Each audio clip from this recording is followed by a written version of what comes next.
Парустарды жайгыла.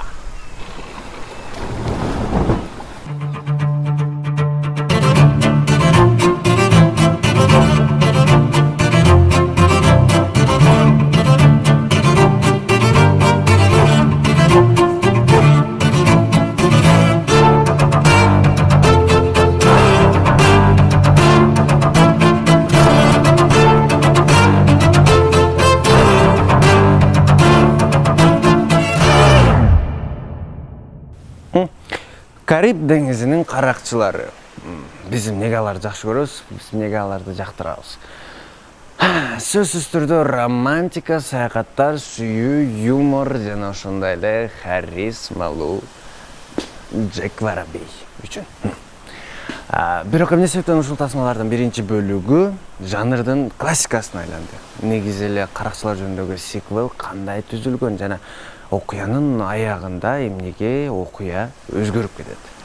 Мына ушул жана башка суроолорго Кинотайм программасынын бүгүнкү чыгарысы жооп берүүгө аракет кылат. Даярданыңыздар, биз баштайбыз. Кариб деңизинин каракчылары саякат жанрынын классикалык формуласынын негизинде тартылган. Эр жүрөк авантюристтер коркунучтуу саякатка белгисиз жерлерге артефакттарды издеп чыгышат. Бардык саякаттардын негизинде квест. Бирок режиссер Гор Вербинский сюжети толугу менен айлантат. Байлыктарды уурдоонун ордуна кайтарууну көрсөтөт. Саякаттоо боюнча тасмада каармандар көлөмдүү экзотикалык ааламда жүрүшөт. Үнсүз саякаттардын классикасына Рауле Олштун Багдадтык ууру тасмасы айланган. Сүйүүгө мас болуп байлык издеген Одиссей жөнүндөгү окуя. Жанрдын ажырагыс бир башка бөлүгү бул мыкты салгылашуу сахналары. Мисалы Одиссея Капитан Блада тасмасындагы шпага менен салгылашуу, Индиана Джонстун күтүлбөгөн кыска салгылашуусу.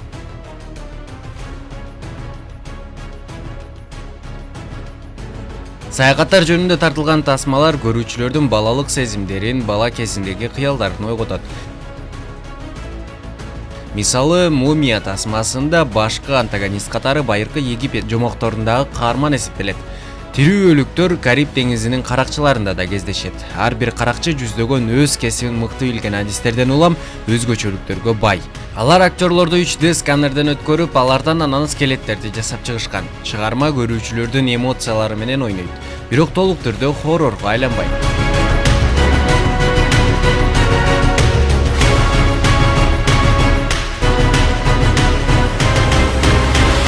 Диснейлендтин аттракционунан эргүү алган Кариб деңизинин каракчылары өздөрү аттракционго айланды. Бирок ошондо да экшн сахналары драматургияны жоготпойт. Мисалы, Джек Воробей менен Уилдин салгылашуусу хореографиялык жактан эң мыкты болбостон, алардын биринчи жолугушуусунда чагылдырат. Уилдин каракчыларга болгон жек көрүү сезимин жана алардан сүйүктүүсүн коргоо үчүн жанын берүүгө даяр экендигин көрөбүз.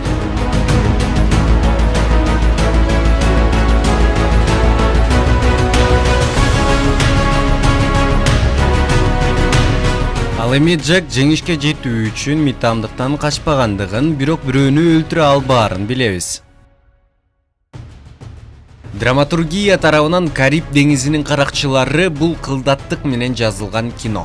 Сценаристтер Терри Россио жана Тед Эллиот каармандардын мамилесин жана алардын сюжеттик аркасын мыкты жазышкан.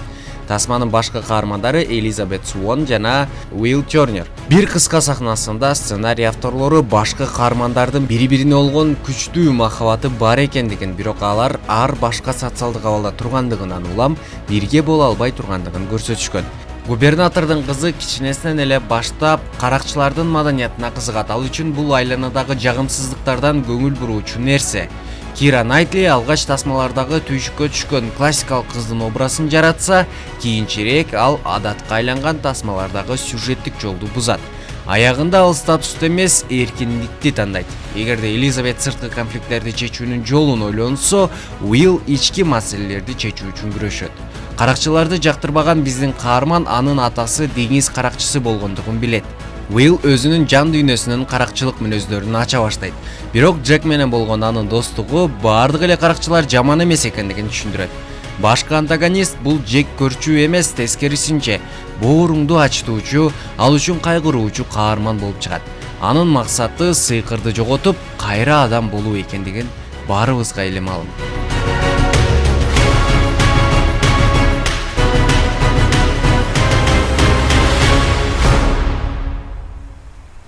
Жада калса экинчи пландагы каармандар дагы өзгөрүлөт. Мисалга ала турган болсок, Элизабеттин атасы Элизабеттин тандоосун колдойт. Ал эми командир Норрингтон болсо, Элизабеттин башка бирөөгө кеткендигин билип, каракчылардын артынан аңдыганды токтотот. Тасманын башынан аягына чейин окуяны түртүп турган Джек Воробей. Ал өз максатына жетет жана ошондой эле мүнөздүк жактан эч кандай өзгөрбөйт.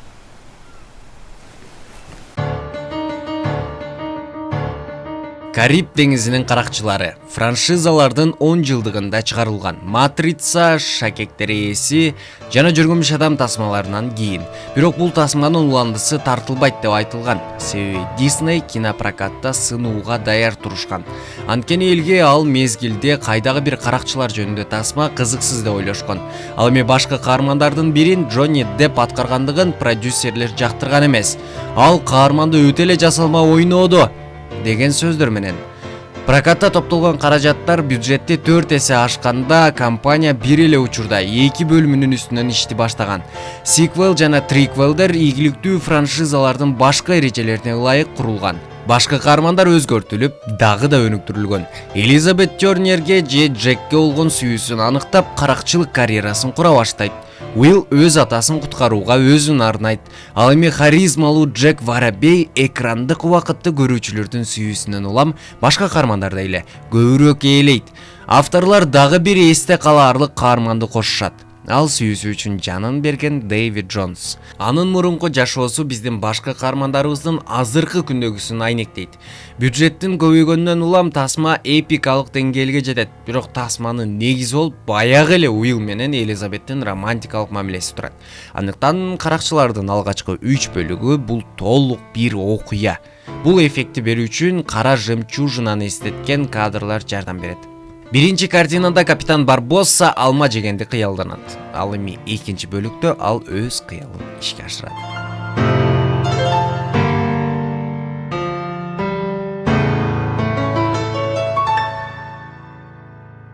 Режиссер биринчи бөлүктөгү учкул сөздөрдү кезектеги бөлүктөрдө кайталайт.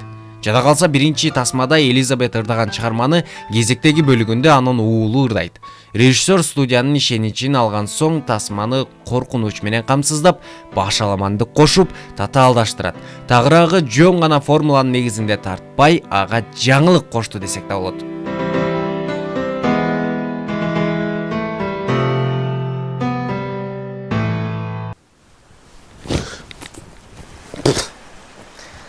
Мындайча айтканда, бир эле сахнаны кайра тартып коюшкан, бирок эми толук түрдө кайталап тартып койгон дей албайбыз.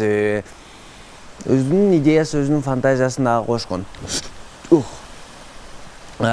Тасмадагы каармандар боюнча айта турган болсок, Уилл өз өмүрүнүн аягына чейин өзүнүн жашоосун кемеде өткөрүүгө дуушар болот. Ал эми командир Норрингтон менен Элизабеттин атасы кайра тирилүү мүмкүнчүлүгүнөн ажырап каза болушат, же болбосо көз жумушат. Эми кимге кандай ыңгайлуу болсо.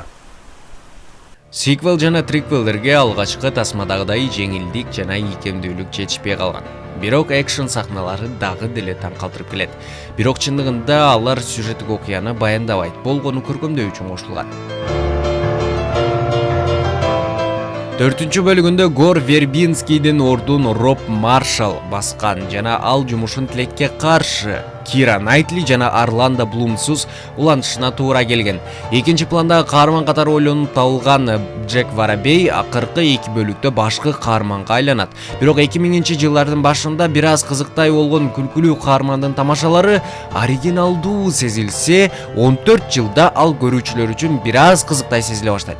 Керек болсо капитан Барбос да терс каармандан батырга айланат. Бирок Джек баягыдай эле. Алгач ал жогоруда айтылгандай тамашакөй эгоист болот, бирок кийин эгоисттик мүнөзү жоголуп, жакыны үчүн жан бере алчу болуп өзгөрөт. Бирок аны мындан башка эч кандай өнүктүрүүгө жол жок, болбойт, мүмкүн эмес. Андыктан анын тарыхын көрсөтүү менен улашкан.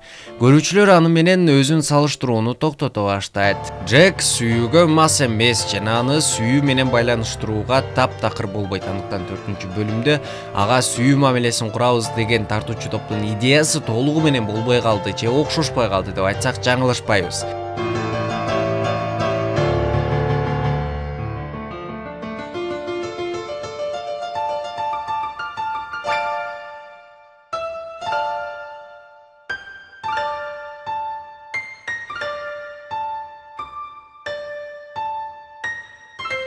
Визуалдык жактан бай саякат жөнүндөгү тасма элди кызыктырбай калат. Тартуучу топ драматургия жаатынан анча иштебейт. Джек болсо эч качан каза болуу коркунучунда эмес, себеби ал тиги дүйнөдөн кайтууга баары бир кандайдыр бир жол табат. Биринчи тасманын сюжеттик элементтерин эле камтыган 4-чү тасма жан күйдүрүү үчүн татыктуу эместей. Башкы каармандарыбыздын бой жеткен уулу алардай эле ойлонот. Бирок жалпысынан каармандардын мүнөзү, алардын сөздөрү көрүүчүлөрдү жетишерлик деңгээлде кызыктырып, аларга кандайдыр бир маанини жеткирет деп айта алабыз.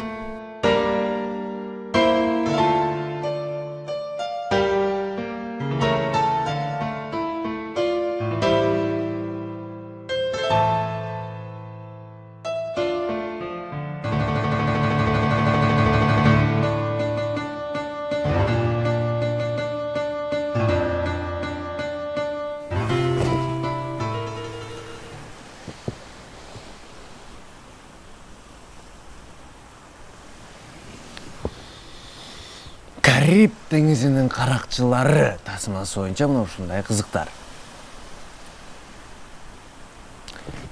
Кийинки көрсөтүүлөрдөн көрүшкөнчө сак саламатта тургула.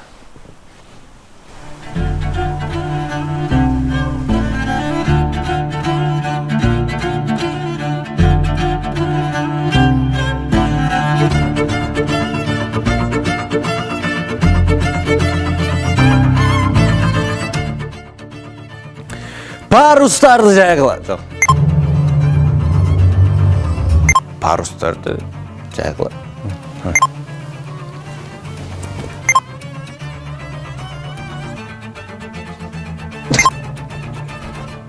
Эч кандай мүнөздүк жактан дагы, башка тараптан дагы өзгөртүлбөйт.